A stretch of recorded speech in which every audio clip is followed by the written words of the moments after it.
Hello and welcome to Dinner for Her, a podcast about historical women with flavor. I'm your host, Mandy Walker.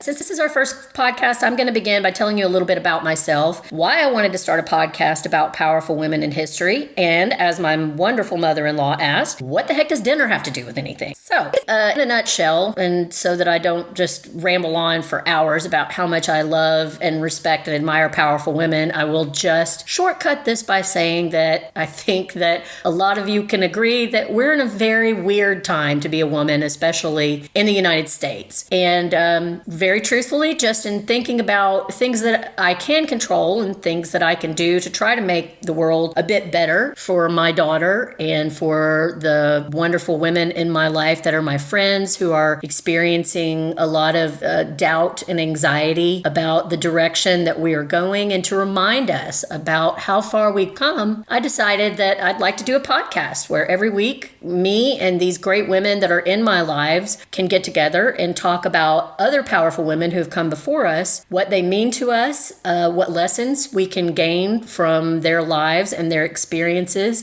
and how we can apply those in our own lives. The dinner part. So food is a very humanizing aspect of our existence. History can be a really abstract construct for a lot of people. You know, it happens to be something that I'm really interested in and passionate about, but not everybody is as much of a history nerd as I am. And so I think that it could be a little bit boring, frankly, and a little bit hard to relate to some of these women if you don't have the ability to kind of humanize them. And food is a wonderfully humanizing thing. And I also think that by getting to experience flavors and recipes that these women might have actually prepared or eaten, or in the case of Eleanor, recipes that were actually very fundamental to crucial parts of their lives, we can really put these women in their own historical context, and we can also see them as fully realized human beings. That's a very flowery way of just saying that I think that food and eating the food that they may have had is a way for us to connect with them on a human level and not just as maybe a big, powerful figure from your history books. So, for our first episode, I thought I knew exactly who I'd wanted to cover. Queen Tamiris, who was an Iranian queen from prehistory, who was someone who defeated a very powerful ruler of the Persian Empire. She is one of my favorite historical figures. And I also knew that I wanted my dear friend Zahra to be the one that came on with me to have this conversation. Zahra and I have been friends for over 25 years. She embodies everything I admire in a woman. She's smart, she's funny, and she's extremely resilient. I knew our conversation would be entertaining, at least to us, but then I thought, whenever possible, I'd like my guests to choose who they want to speak about. And when I asked Zahra, she chose Eleanor Roosevelt. So, Zahra, would you like to introduce yourself and tell us a little bit about who you are, maybe how we met, and what you think about being here doing this with me today? My name is Zahra.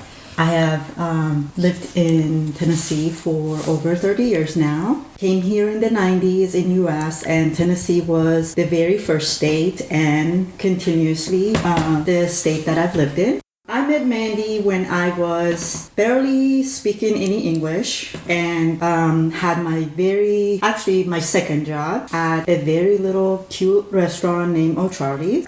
She was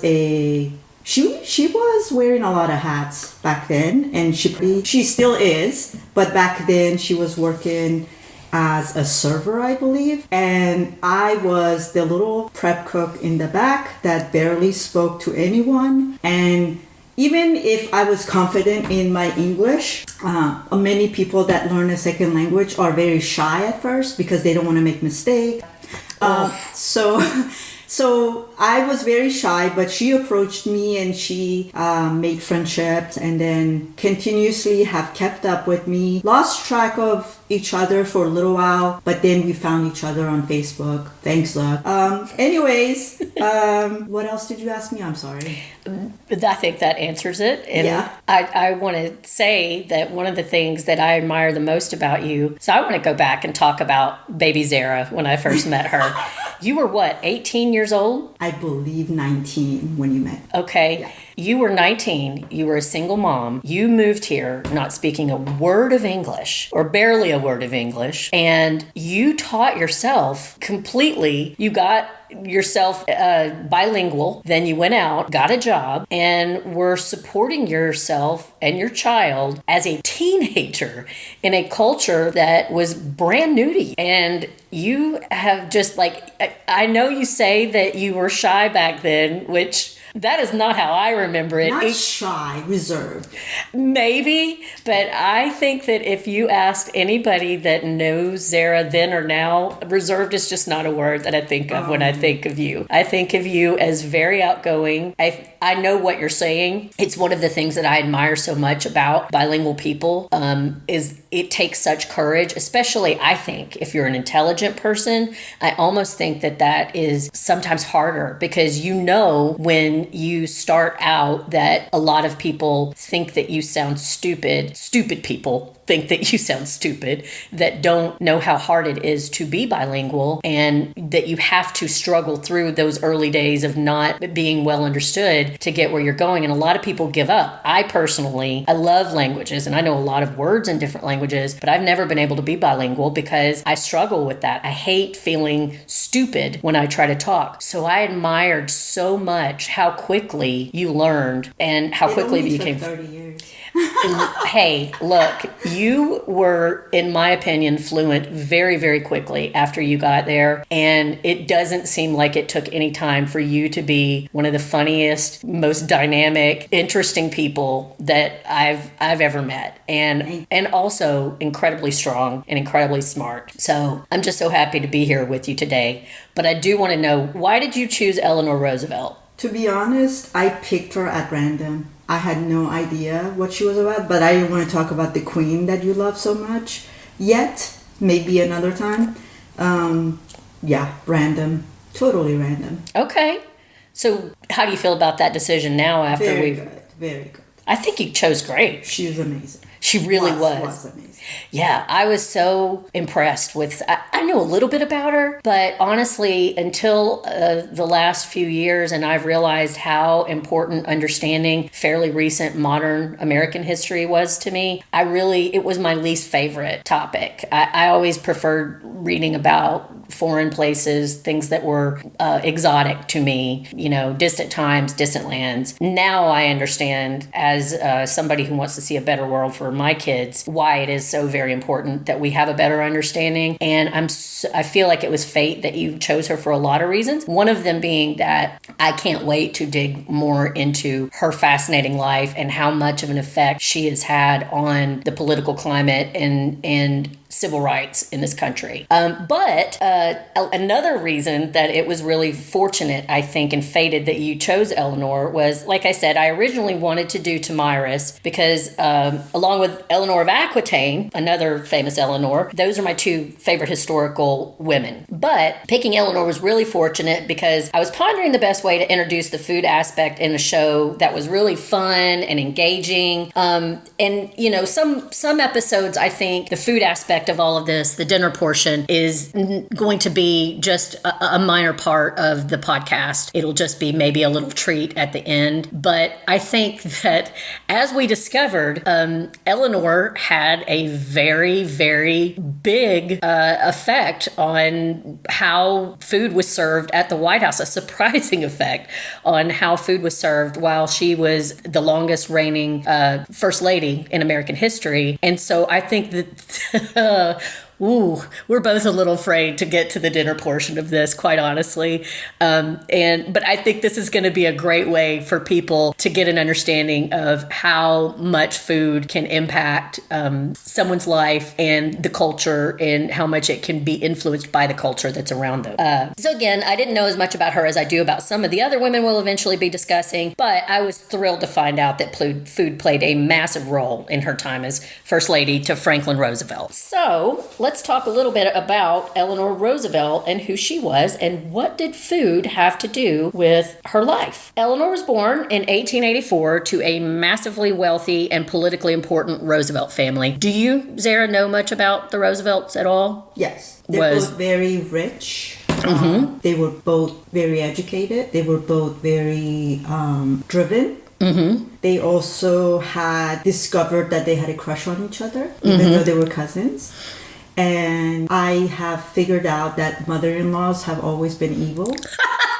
Just kidding. Mother-in-laws have always had big part of, especially back then, big part of how your lives went once you got married. And because a lot of daughter-in-laws had to live with their mother-in-law because of their housing situation and how they were helpful with raising children and many other things, they affected how your marriage went. And whenever I was studying her, I saw many of the things, even though they were super rich, she still affected, her mother-in-law affected her life in big ways. And that's kind of made her even more driven and even more wanting to be independent and have her own thing. It's kind of like nowadays that's normal. Like, hate to give this example, but for example, Melania and Trump, even though they're very rich, both beyond anyone's imagination of us normies, they both have their own ideas, how to make money, how family goes, many things. But Roosevelt and Teddy had family values together in common, but what drove them was different, a little different anyways. So she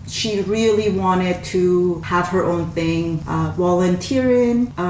Later on in her life, speaking of Trump and Melania, she had big parts in setting up NATO, had a lot of effects in it, and I think it's kind of embarrassing to see what they're trying to do to it, but how even back then, was it in the 40s? I'm very bad with numbers. Even back in the 40s, if you listen to her speeches and her interviews, you're like, wow, what was she, had provision to see that us now, some of us, not all of us, can't see that how important it is to protect each other even though we're not there, and how important it was to her to let everyone have a bite of the American dream. Both of those makes her very dynamic, and it's crazy that her mother-in-law pushed her into it.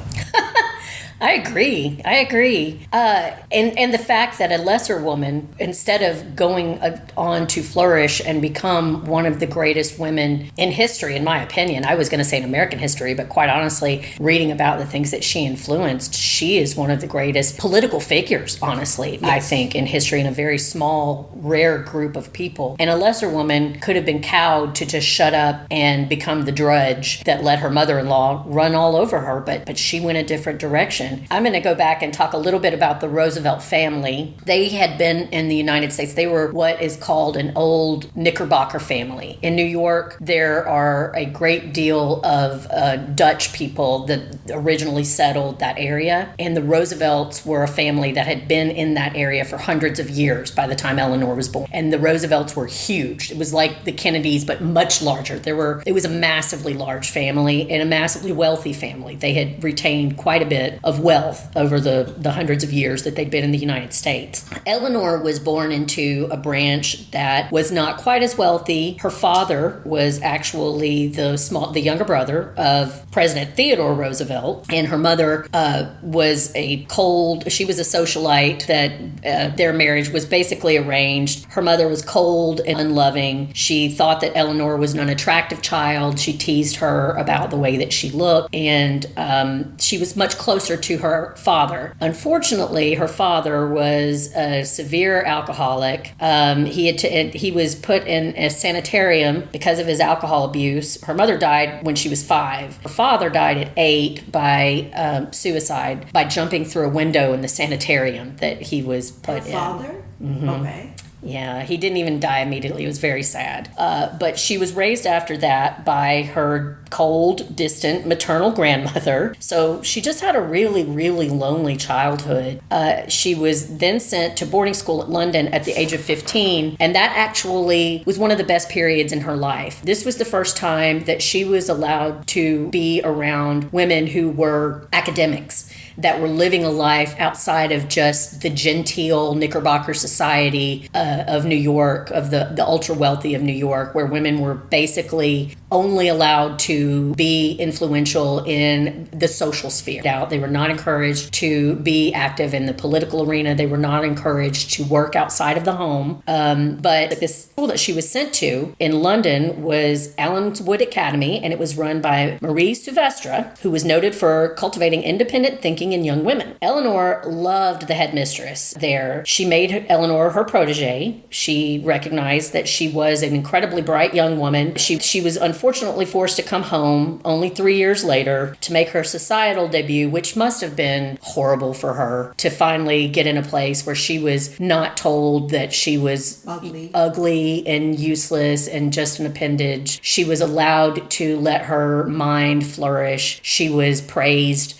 for her intelligence and for her wit. And now she is basically, it had to feel like a prison that she's now told she has to come back and give up all of that to basically be a decoration for some powerful man. When she was forced to come home, she kept up correspondence with the headmistress, Marie Silvestre, up until that woman's death in 1905. When she died, Eleanor kept her photo and those letters with her everywhere that she went for the rest of her life, almost 60 years later. So that woman clearly had a very, very big outward influence. And maybe we can thank her for Eleanor having some of the strength that she exhibited in her marriage later on. So as we said, her favorite uncle was Teddy Roosevelt, her father's brother, who at the time of her marriage was actually president. And he gave her away at the wedding. And you mentioned that FDR was actually a very distant cousin of Eleanor's. He was something like a fifth cousin, I believe. They met in secret in 1903, and they started a little bit of a flirting correspondence with each other, but his mother was against her from the start. She did not like Eleanor. She thought she was ugly. She thought she was mealy-mouthed. She thought that she was too mannish, and she did everything she could to try to break them up. She even took him on a cruise to try to get him to break their engagement, but it didn't work. So they finally got married in 1905, and Eleanor, by all accounts, seemed to be in love with her husband when they got married, but I think that very, very quickly faded as she became basically a prisoner in her own home. Because as you said, Franklin's mother, Sarah, was absolutely horrible to her. She was unhappy. She was ill at ease in her home. The staff and the children were completely under the control of her mother-in-law, who did not allow her to have any say in their upbringing or in even the decoration or the running or the menus in her own home. Eleanor was not very maternal. One of the things that I did discover is she had a very, very fraught relationship with her children throughout her entire life. Several of them said that she was less a mother to them than their grandmother, Sarah, was. She just didn't seem to, I think in the world that if she lived in 2025, quite honestly, and there's a lot of historical debate about was Eleanor a lesbian? Did you happen to run into any of that when you were reading up? I did. So apparently there was rumors about the headmaster. There was some about... So there was another rumor about some other lady, and I believe she moved in with her or actually no, that was the best friend, a gentleman that she liked because he was very educated, all that stuff that she liked. But then because she couldn't break up the engagement of them, she moved in with them until the end, until he died, I believe. So what I gathered, I believe who you're talking about was a guy that was her bodyguard later in life. Okay. And they had a very, very close, strong relationship until he died. I don't know. She also did have a circle of women that she moved into her little part of their home in Hyde Park, New York. From my best guess, I think that Eleanor was at least bisexual. I think she was it had... a term then? Was that a term that people use? I don't believe it was. If it was invented, it was definitely not a popularly used term. Sexuality, that's a whole rabbit hole that we could go down. Like the labeling of sexuality is actually a pretty modern invention, like shockingly modern. I want to say like late 1800s, early 1900s. Basically, at least in American society, homosexual relationships always existed, but they were, as long as you no one expected that a man who might have had a relationship with another man, say in boarding school or something like that, would be at all unusual, but he was expected to then go on and marry a woman Right. and have children, because that's Like the what purple family. wedding, is that what they call it? Lavender wedding. Lavender. Why did I say Yes, there were probably a lot of those. There's also something called Boston marriages that I've heard about that are where two women, it was very popular at the late 1800s, early 1900s, where women, especially in New England, would have what they called Boston marriages, which were not legally sanctioned, but they were commitments that they made to each other, and they lived and had a household together, raised children together, and people just looked the other way. Labeling sexuality is something, again, that's pretty new, right? But if I had to guess, just from everything I've read about her, I think that she definitely, in my opinion, was bisexual. She had very loving correspondence with women where, and again, before our modern time, men and women both used to be a lot more florid in the language that they would use to each other and the descriptions of how much if you go back and read like some of Alexander Hamilton's correspondence with his fellow patriots, it seems very gay by modern standards. And there's a lot of debate about whether or not he was bisexual. But it's hard to tell because it was also just more acceptable for men and women both to speak of loving each other in more poetic, flowery terms. Even in the Persian Empire there was, or in the Roman Empire was. Right. So it goes way back. Right. Again, it used to not be nearly as much of a taboo as long as the modern or the primary family structure that supported children was not threatened. And I'm using air quotes when I say threatened. That just was a societal construct. But at any rate, I do think that she probably was bisexual. I think in a modern time, I don't know that she would have married and had children. That does not seem to be where her passion lied. Even though she seemed to be a very, very compassionate woman, she just didn't seem extremely maternal. So she was in this marriage. She seemed to fit like a square peg in a round hole. She was being bullied by her mother-in-law. And then in addition to that, she found out in 1908 that her husband was cheating on her with her own former secretary, Lucy Mercer. He wanted a divorce, but was forced to abandon it by his political advisor, Lewis Howe, and, surprise, surprise, by his mom, who threatened to cut him off. And FDR was an intelligent, charismatic, driven man. I believe that he is a large portion of the reason, or at least by listening to strong advisors, one of which was his wife, he was able to lead the world through World War II, but he was not a good husband, and he also seems to have been browbeaten by his wife, or his mother, who held the purse strings for most of his life until she passed. He promised to stop. His mother didn't want the divorce because it would have been socially ruinous. She felt like it would have completely... Also bad for his politic. Mm-hmm. Kind of like Kennedy's, hide the sister. They were like, no, if you get a divorce, you're ruined as far as your presidential hopefulness. Aspiration. There you go. I'm trying to say it. Yeah. Yeah. So he gave up the idea of the divorce. He promised to stop seeing Lucy. That was Eleanor's one condition. But guess what? He did not. She was with him on his deathbed 27 years later. And she was not his only side piece throughout the marriage. Right. And after that, Eleanor and FDR basically led separate lives. She was the one that nursed him through his paralytic illness, though, in 1921. I'm going to just sidebar here. That makes her a vastly better woman than me.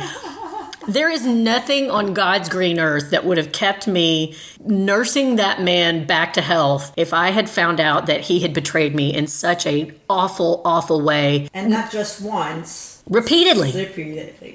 Not only that, not just the betrayal of, marital infidelity, but allowing his mother to ride roughshod over me in my own home and not speaking up and advocating for me. And I'm going to point out again here, I was not being sarcastic earlier when I said that my mother-in-law is wonderful. No, I know. I'm kidding. Oh, no, I know you know that. Evil, but I'm kidding. No, I know you know that. I'm pointing this out for any listeners that might be, because I'm going to make a point here about mother-in-laws. Mine is wonderful. Mine is also, in my opinion, or at least from my experience, pretty rare, because you're right. Mother-in-laws can often have a even today, when it's not the norm to have them living in your home, they can really have a very strong effect on your marriage. And I happen to have one who is absolutely wonderful, even though my husband is absolutely a mama's boy and worships the ground she walks on, and vice versa. Yes, He should. Yes. And she worships him. She will tell you to this day he never cried. He was the best baby ever. Blah, blah, blah. But somehow she is also my biggest champion and always on my side and has made me feel comfortable and welcome in her family and never once tried to. She somehow managed to be completely supportive of all of my parenting choices and still give her advice in a way that never feels like she's overreaching. She's wonderful. May I ever, if I am lucky enough that I have my kids find somebody and have a lifelong commitment to them, that I will be as wonderful as her example has been for me. I think you're a lucky duck, but also I have no doubt that you will be. Oh, I appreciate that. Yeah. I hope so. I mean, that's my goal, and it's from her example that I get that. But poor Eleanor, she had the opposite. And if I had a mother-in-law like that and my husband did not advocate for me, there again, and it's hard. I don't want to judge her by modern standards, but it's just really difficult to put my head in the mindset of someone who didn't speak up for themselves. But again, she eventually did. She was young and she was not supported. It wasn't acceptable to speak up, especially because she was tortured by saying she's not pretty enough. She probably was afraid that, if I speak up and, he does divorce me, then I'm going to just end up a lonely lady against and people are going to be like, whoa, she was ugly and she got a divorce. Now, another side note, many countries still operate like that. Many Middle Eastern countries, if you're in a rural area, your mother-in-law, even your sister, his sisters have a big effect. My own mom, her second pregnancy, she was going up the stairs and dropping herself so she aborts the child because they were so mean to her. And they never liked her because she was a country girl and he was a city boy. And compared to where I live, compared to the life I have, they're both country people.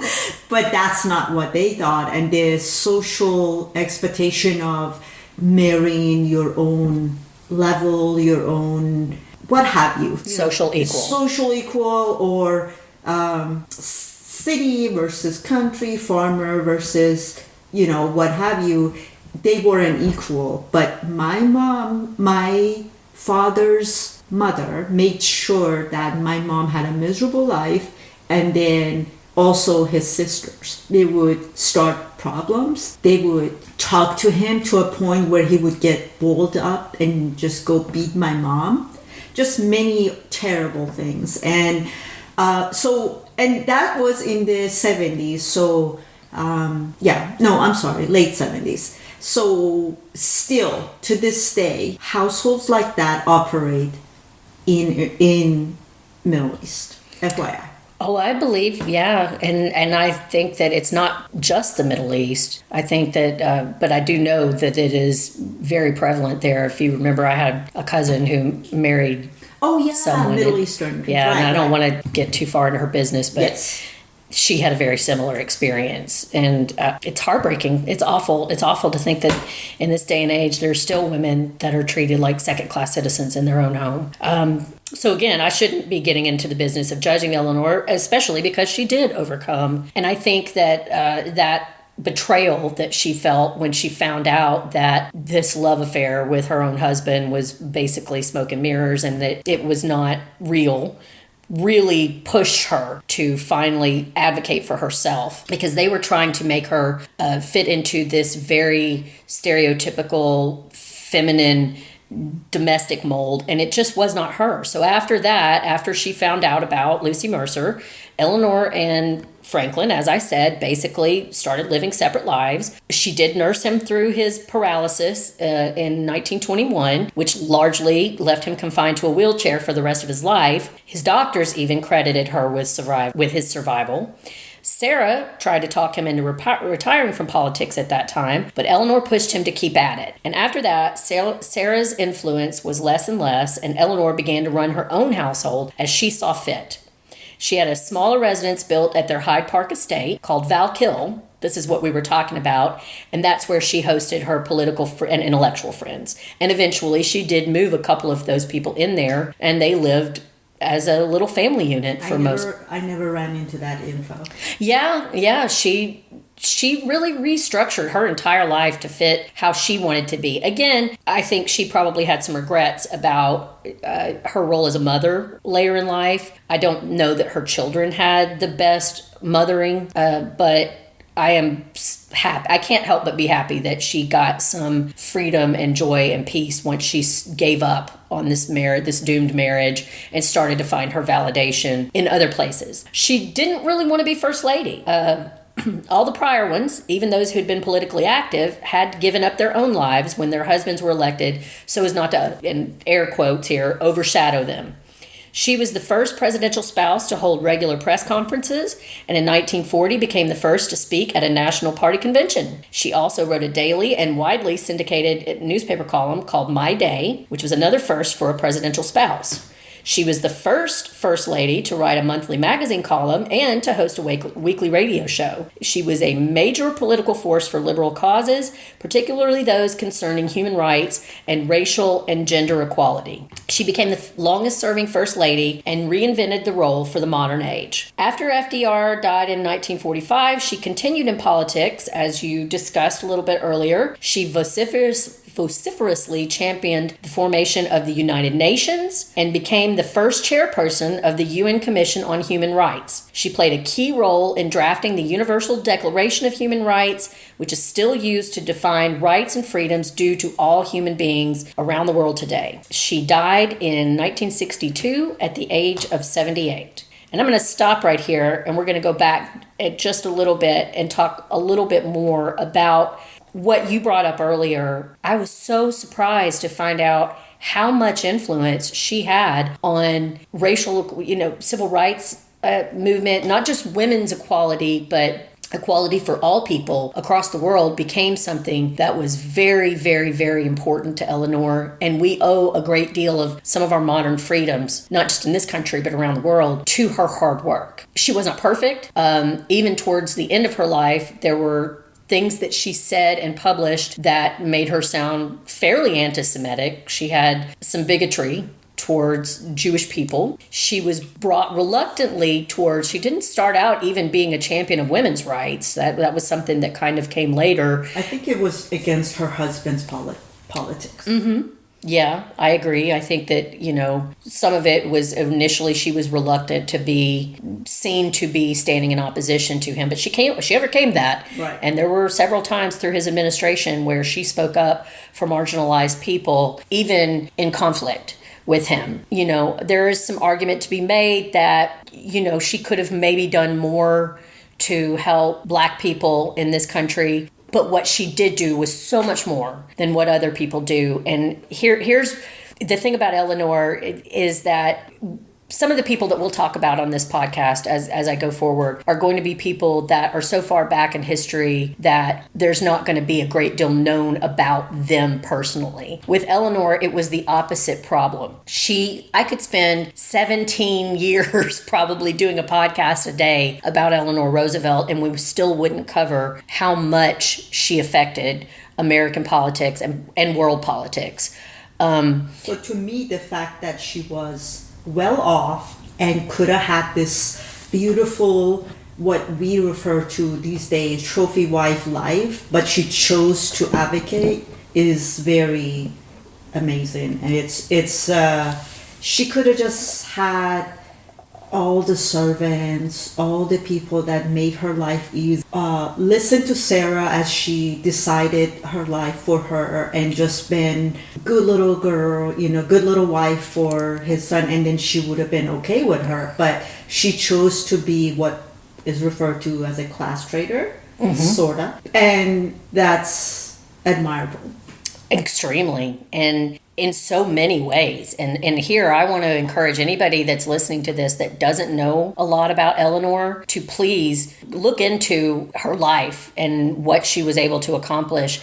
Again, we're not going to be able to comprehensively discuss a lot of that. This is just the very brief Cliff Notes version of her life, and we're about to really get into how food played a role in her White House time. But there's so much we're not going to cover today that I really want anyone else out here that's listening to this, please look into Eleanor Roosevelt. You're going to be shocked at how much control or how much impact Eleanor's life has on what is going on around us today and the life that you have enjoyed, the freedoms that you may have enjoyed, and never realized that partly those were thanks to her hard work. It wasn't Hillary, okay, guys? It started with Eleanor.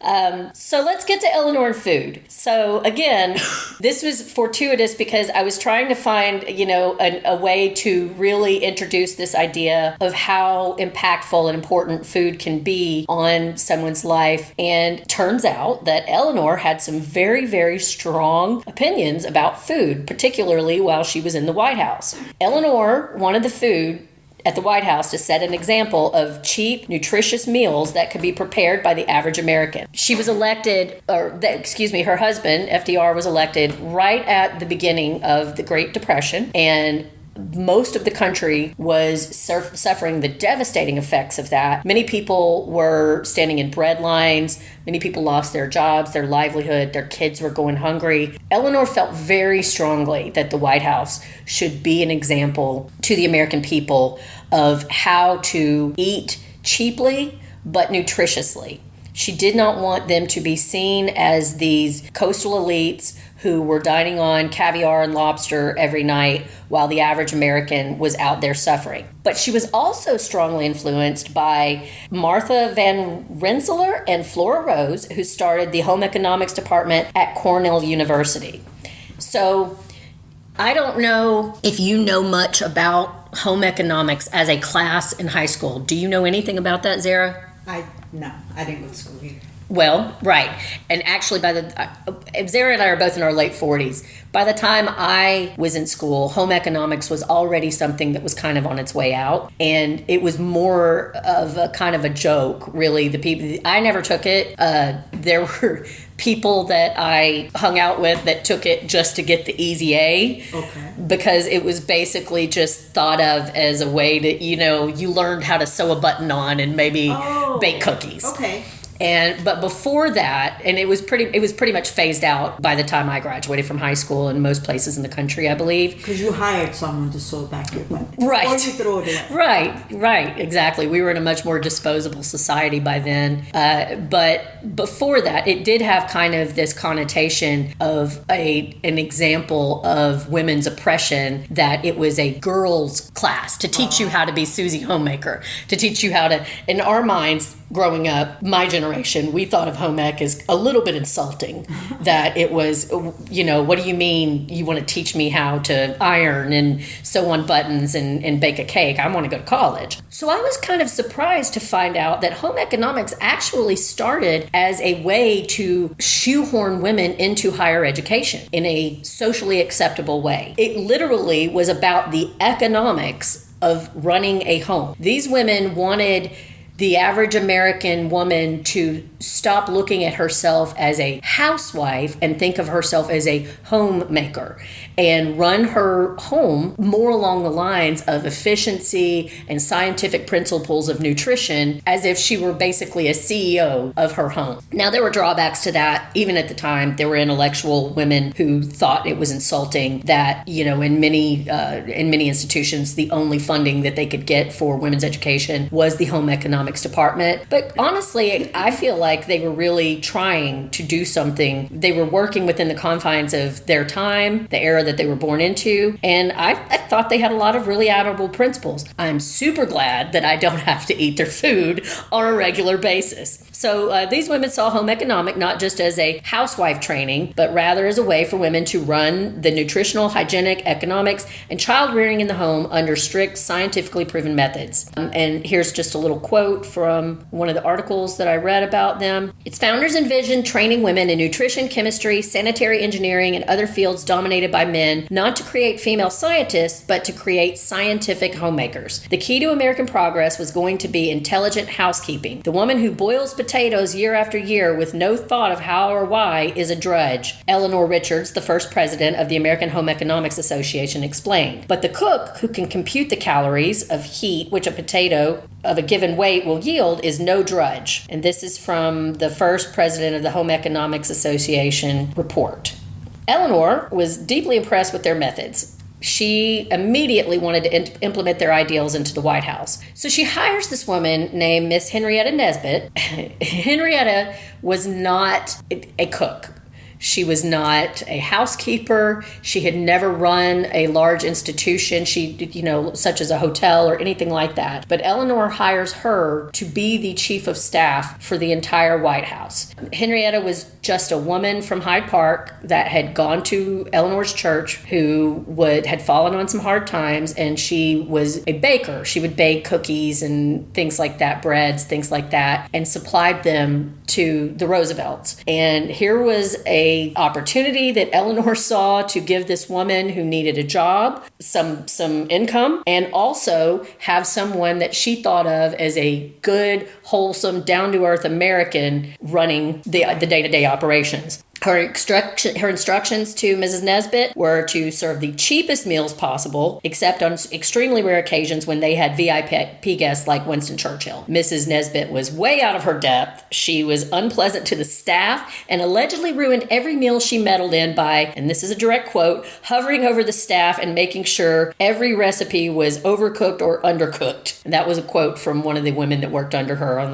the White House staff. FDR hated her and begged Eleanor Roosevelt to fire her on many occasions. Eleanor refused. And I'm going to pause here and ask a question, Zahra. Do you think that Eleanor refused completely out of her loyalty to Mrs. Nesbitt and her commitment to this plain, cheap eating? Or do you think part of it was kind of a dig at Roosevelt? Because here's one of the things I learned in my reading. He was very embarrassed about leaving the house because he was wheelchair bound, and he really did not want anyone. This was a time when being differently abled was something that was deeply taboo. I mean, a lot of people saw it as a character failure if your legs didn't work, which is insane. I'm sure there are still people that believe that today. And especially for the leader of the United States of America, he felt like it would be extremely detrimental to his career. So he did not leave to go dine anywhere else. He was basically stuck eating there. Was there restaurants back there? There were, but again, he didn't want to go out and be seen in his wheelchair. Gotcha. So I'll cut that out. He was stuck there a lot, eating these meals that he absolutely hated from a woman that he could not stand. So do you think that it was partly to get back at him to a certain degree by forcing him to eat these horrible meals? Or do you think she genuinely just was led by her principles? I think it had nothing to do with either. It was just something she was trying to normalize. Like, I know we can have, I don't think lobsters were a big deal back then, like as a luxury meal, but like she knew she could have whatever for him, but she wanted him to also set a good example. I don't think it was a dig. It was just, we're eating this. This is how we're gonna carry on. And I think they had I forget his name because it's been a week since I read it, but it was Hemingway, I believe. Mm-hmm. He was invited and he had a sandwich. Yeah. And decided, oh my God, this is terrible. So next time, because he was very famous and he went and told other people, obviously you go tell people that Roosevelt didn't feed you well.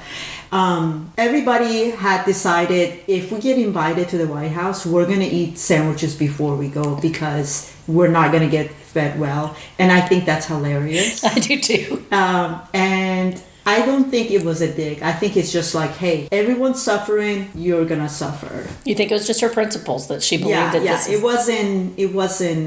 wasn't because he was cheating on her. I agree.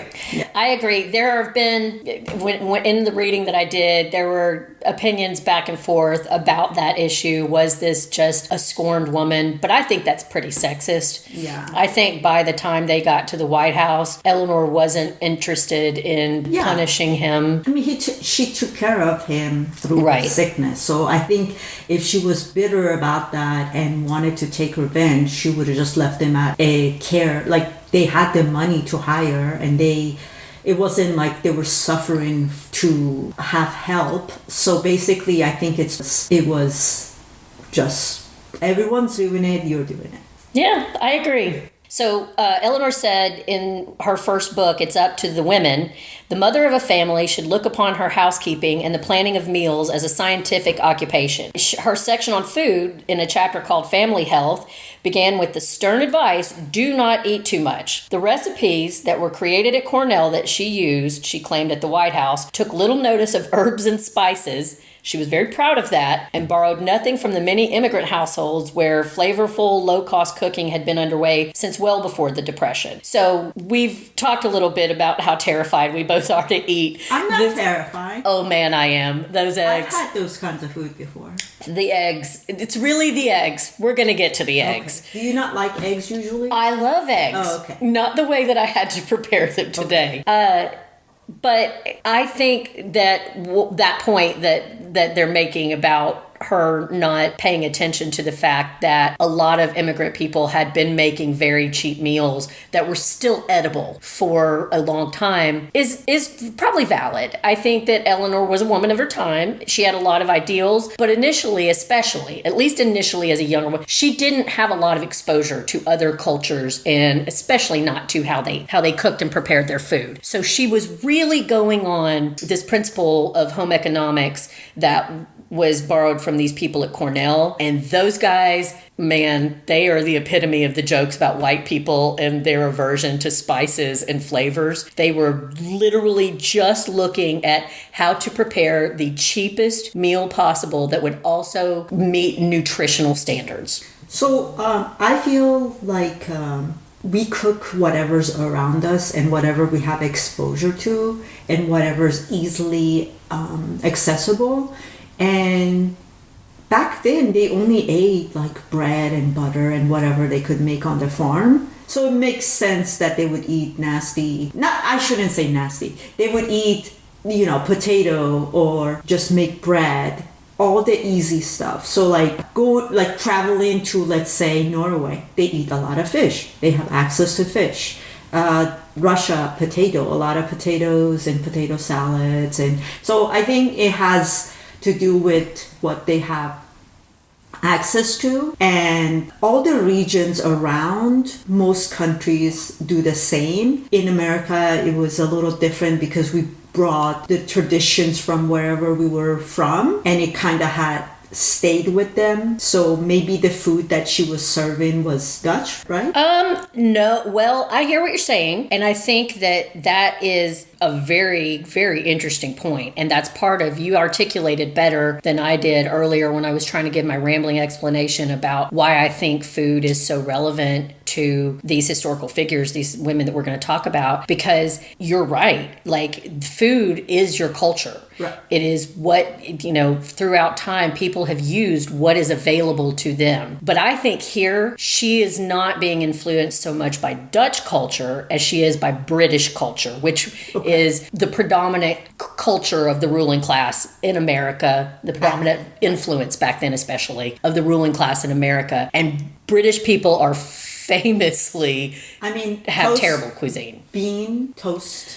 Yes. Bean on toast? Beans on toast. No, thank you. No, thank you. No, thank you.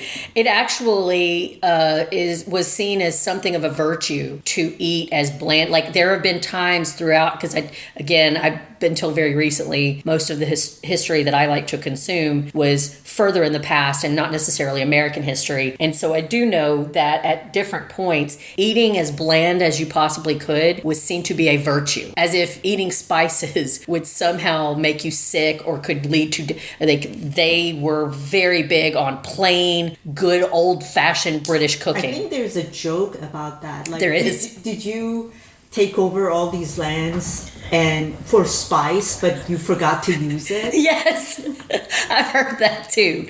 And so I think that was part of the bias that was working on her, was this idea that adding herbs, because there was a woman who was a writer at the time, who was a food writer for the New York Times, who actually tried to work with Mrs. Nesbit. And I didn't include a lot about that because for time reasons, but she tried to work with Mrs. Nesbit because her idea was you can eat cheaply, but you can still make delicious meals by using different regionally available. Right. And no, Eleanor squashed that. Mrs. Nesbit hated her. She didn't like anybody else trying to influence how she did things. So that didn't last any time at all.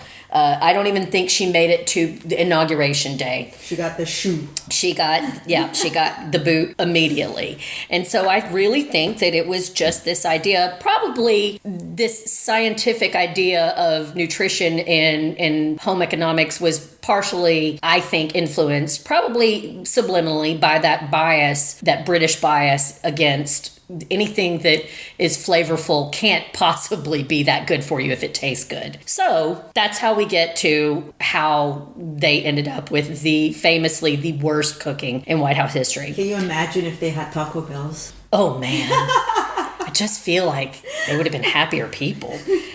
So the recipes that they served, they were created at Cornell, and she claimed that the White House took little notice of herbs and spices, and they borrowed nothing from many of the immigrant households where low-cost cooking had been underway since well before the Depression, as I said. The stuffed egg luncheon that we're about to have was included in the White House menu, and so was a stew of beans and tomato, a dish of fried liver and gravy brightened only by a slice of onion, and a carrot relish made from raw carrots and a bit of diluted vinegar. These recipes were planned with an eye towards dispatching two necessary jobs, cooking and eating, as efficiently as possible. I read a lot of quotes about Eleanor and her relationship with food that claimed that she saw food, and Eleanor actually said this herself, she saw food as fuel for the body and nothing more.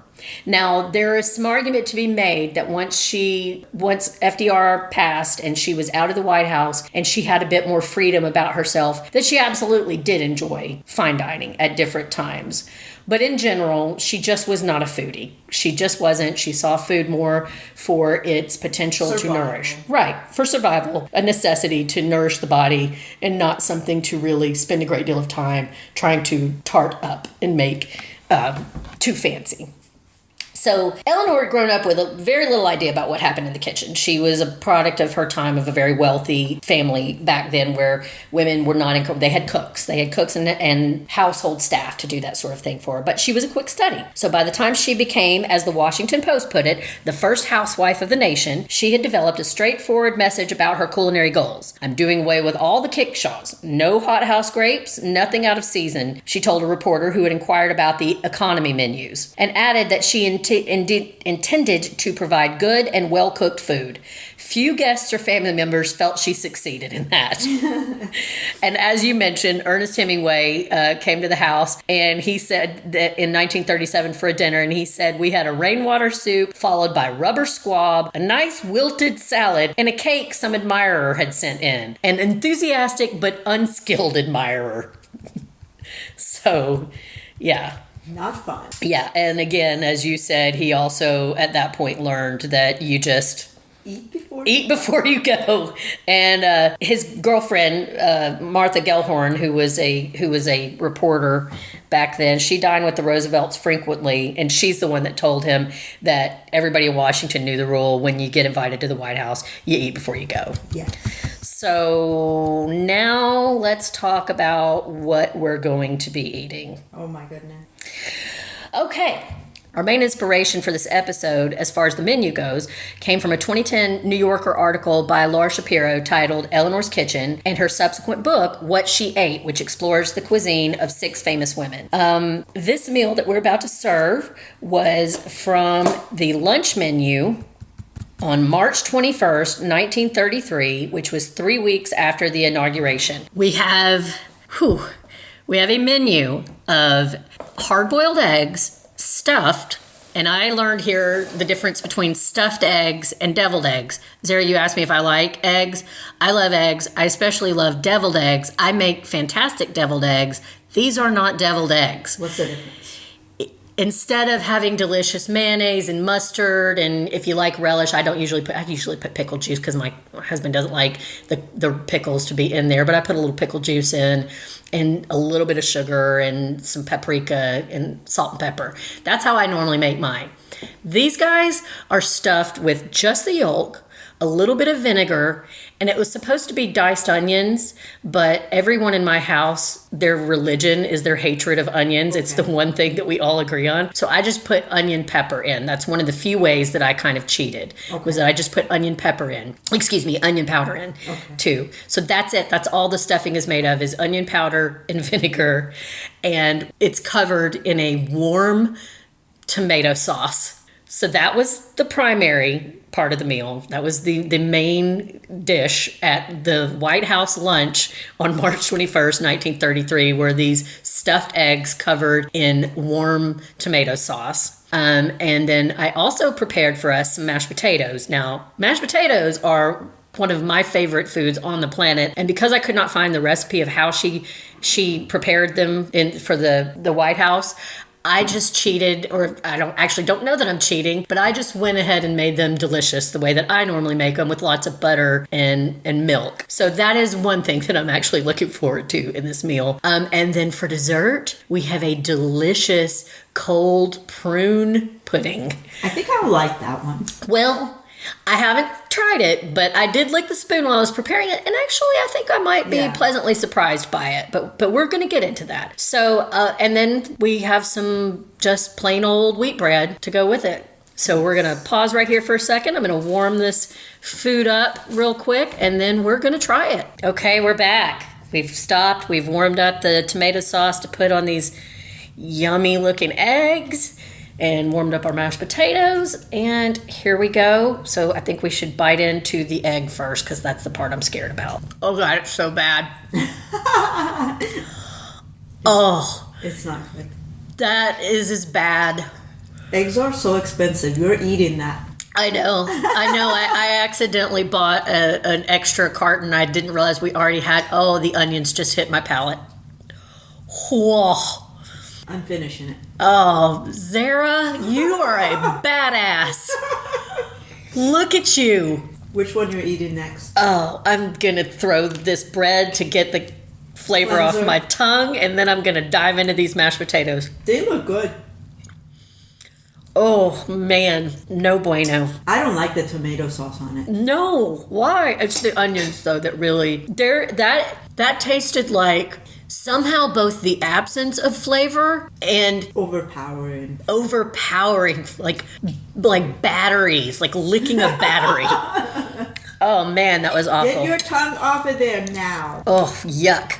I'm gonna eat a big scoop of these mashed potatoes. The mashed potato is very good. Thank you. I'm very proud of my mash. All right, we need a couple more bites of that, and then we're gonna try this prune pudding. We can finish our mash. It looks good. Well, so that's what I was going to say. The prune pudding, which sounds absolutely disgusting to me as my modern palate. Yeah. Right. Well, that's interesting, Zahra. I want you to talk a little bit about that. So, in Middle Eastern cuisine, we make a lot of like meatball looking things. Mm-hmm. And prune is put inside of it. So the prune gives it gets cooked with the meat, with the flavors like cilantro, other stuff, and then prune gives it very like a sweetness, a different flavor. And then we also, as you know, we use it for our children for their digestive system. So part of their cuisine is to eat prunes just like that. Mm-hmm. Not like, oh, I'm old, I can't go number 2, I eat it. They just eat it just because they eat it. Kind of like dates. They're getting hip now. Mm-hmm. But if you see, they're kind of similar in texture. Mm-hmm. But basically, we eat them just like candy. Does that make sense? Yeah, or absolutely. Like, it's our snack that is super healthy. And not dates, but prunes are good for your digestive system. And flavor. It gives meat a different kind of flavor. Yeah, one of the things that I read when I was reading up on this recipe, one of the pieces of advice they gave for the prune pudding is don't eat too much. Yeah. Because you'll be Taco Bell and yourself. You'll be on the potty for the rest of the day. However, I didn't grow up eating prunes very regularly. Haha, that's kind of a joke. Yeah. Regular. I didn't grow up eating prunes. They have kind of a really bad reputation in the United States that it is something that just old people eat. But as I said, I haven't tried the pudding yet. But the recipe calls for a lot of cinnamon and sugar. So it actually, I licked the spoon as I was getting done. And I'm not nearly as afraid of it as I was the eggs because it actually seems like it's going to be pretty good. The eggs were not terrible, but it could have used some mayo for sure. The eggs were the worst thing I've ever put in my mouth. Was mayo there around? Yes, mayonnaise. I wonder why she didn't use it. I don't know. Why, Eleanor? Why? Okay, so let's take a bite of the pudding. Okay. Let's see. Here we go. Cheers. Cheers. Air cheer. Air cheers. It's not terrible. Yeah, I like it. I'll be eating more. I'm definitely not going to eat more, but I don't hate it. It just tastes like maybe the dessert that you would have at a retirement home. It's just, I mean, it's not offensive, but it's not really anything either. It does taste kind of sweet. I think dates are not as watery as prunes because I've started eating dates. They're good. Oh man, yeah, and it's something my bougie daughter has gotten me into. She started buying them at Trader Joe's that are stuffed with pistachio. I haven't had pistachio, but I've had with pecan and honey. Oh man, so good. So to me, this kind of tastes like it's a mushy pudding made out of more watery dates. What if we put it in a pie crust? Would you eat it then? Just kidding. I think that the thing that I did think was pretty cool is if people were eating these back then during the Depression, it's pretty cheap. You could put, like, the recipe that I used is just this. It was the White House recipe. It's just the prunes softened and boiled with some sugar, some cinnamon, powdered cinnamon, and cinnamon sticks. But what I discovered is that the great thing about prunes, especially during times of economic hardship, you can dress them up all kinds of ways. Right. Like you could put nuts on them. You could put, brown sugar, just a lot of different things that you could. I was tempted to cheat and put in like some nutmeg and other things. So I definitely will never be afraid to eat prunes again. Yeah. They're not terrible. They're not like these hideous godforsaken eggs, but it's not my favorite. The soup, what would you think if you had lived it back then and then she had served you the soup, or you had made the soup yourself? Which soup? She would have never invited us anyways, but we would not. This soup that you read, it was just a broth. It didn't sound bad. I would have been fine with that. Yeah. I mean, it wouldn't have been great, but I would have definitely lived through it. These eggs are abomination before God. They could just, one of the things I kept running into were when people were talking about Mrs. Nesbitt were she could have spent the same amount of money. And I don't know that I mentioned this, but famously what Eleanor wanted them to shoot for was every plate was 7 cents or less. 7 or 7? 7 cents. Okay. Oh, good. That every plate could be prepared for 7 cents or less. And one of the things I kept running into was people saying she could have still achieved that goal with mayo and had some flavor. Right. You could have had mayo. You didn't have to choose vinegar and diced onions. It just seemed, and then throwing tomato sauce on top of it. Why? Vitamin B, baby. I guess it, hey, it's nutritious. But so there it is. There was our very first dinner for her. And now, hold on. Would have I picked someone else? Is that the question? Nope. Based on the cuisine?